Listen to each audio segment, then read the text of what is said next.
Hello friends, आज हम जो पॉलिटी की हैंड रिटन नोट्स की सीरीज़ है उसको आगे कंटिन्यू करेंगे। अब हमारा क्या चल रहा है, फंडामेंटल राइट्स चल रहे हैं, जिसमें हमने पहले क्या किया था, राइट टू इक्वालिटी, ठीक है, right to freedom, right to religion, right against exploitation, cultural and educational rights, जो कि स्पेशल ही माइनॉरिटीज़ के लिए होता है। तो आज हम करेंगे जो हमारे फंडामेंटल राइट्स का लास्ट पार्ट है, राइट टू कॉन्स्टिट्यूशनल रेमेडीज़, ठीक है, जिसे basic features of the constitution भी कहा जाता है। ठीक है, अब आर्टिकल नंबर 32 है, इसमें क्या है, right to move to the supreme court in case of violation of fundamental rights. अगर आपके फंडामेंटल राइट्स जितने भी हमने पहले पढ़े हैं, right to equality, right to freedom, right to religion, ठीक है, ये सभी, तो अगर आपके फंडामेंटल राइट्स का वायलेशन होता है, खंडन होता है, तो आप डायरेक्टली सुप्रीम कोर्ट जा सकते हैं। ठीक है, ये आर्टिकल नंबर 32 कहता है। आगे है soul and heart of the constitution, जो कि BR अम्बेडकर जी ने कहा है। तो ये आर्टिकल नंबर 32 को कहा जाता है। ठीक है, ये क्वेश्चन यहाँ से MCQ बनता है कि कौन से आर्टिकल को soul and heart of the constitution कहा जाता है। तो ये आर्टिकल नंबर 32 को कहा जाता है। ठीक है, जब हम आर्टिकल नंबर 32 की बात करते हैं कि अगर आपके फंडामेंटल राइट्स का खंडन होता है तो आप डायरेक्ट सुप्रीम कोर्ट जा सकते हैं, तो उसके साथ ही आर्टिकल नंबर 32 एंड 226 का भी डिस्कशन होता है। आर्टिकल नंबर 32 क्या कहता है, सुप्रीम कोर्ट पावर, कि सुप्रीम कोर्ट के पावर है, सुप्रीम कोर्ट के पास पावर है कि वो रिट को इशू कर सकता है।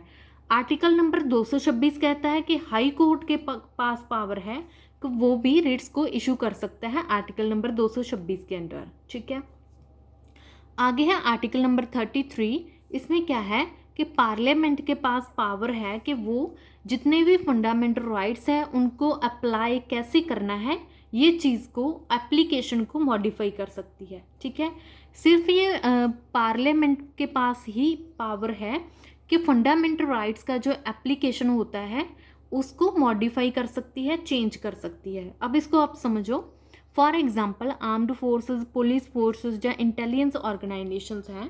जैसे आर्म्ड फोर्सेस के पास क्या होता है, बहुत सारे हथियार होते हैं। ठीक है, अगर उनके ऊपर कोई पाबंदी नहीं होगी, एक डिसिप्लिन नहीं होगा, कुछ रिस्ट्रिक्शंस नहीं होंगी, तो उनके पास तो हथियार होते हैं, वो कहीं पे भी चला दें, किसी पे भी चला दें। ठीक है, लेकिन उनको पास फंडामेंटल राइट्स के अंडर कुछ डिसिप्लिन्स होते हैं, रिस्ट्रिक्शंस होती हैं कि उनका एप्लीकेशन, उन्होंने उन हथियारों का एप्लीकेशन कैसे करना है। ठीक है, तो वो उनको उस फंडामेंटल राइट्स में क्या कहा जाता है, एप्लीकेशन में क्या कहा जाता है कि उन्होंने उन हथियारों का प्रयोग सिर्फ दुश्मनों के लिए करना है। ठीक है, तो ये होती है एप्लीकेशन।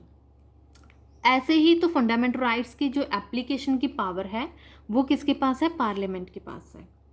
आगे है article number 34, restriction on rights while martial law is in force in any area. ठीक है, इसमें क्या है कि अगर मार्शल लॉ किसी भी एरिया में एक्टिव है, चल रहा है, तो आपके फंडामेंटल राइट्स हैं जो वो सस्पेंड हो जाते हैं, ख़त्म हो जाते हैं। ठीक है, आपके फंडामेंटल राइट्स के ऊपर रिस्ट्रिक्शंस लग जाती है जब मार्शल लॉ एक्टिव हो तो। ठीक है, आगे है आर्टिकल नंबर 32। आर्टिकल 32 क्या कहता है, legislation to give effect to the provisions of this part. ठीक है, कि फंडामेंटल राइट्स के इस पार्ट में आपको लेजिस्लेशंस दिए जाते हैं, कानून दिए जाते हैं। ठीक है, फंडामेंटल राइट्स को बनाने के लिए कुछ कानून होते हैं, वो बनाए जाते हैं आर्टिकल नंबर 32 के अंडर। ठीक है, तो आज का जो फंडामेंटल राइट्स का लास्ट पार्ट था, तो उम्मीद करती हूँ कि आपको आर्टिकल्स समझ में आए होंगे। अगर आपको मेरी वीडियो अच्छी लगी तो please like, share and subscribe my YouTube channel. Thank you.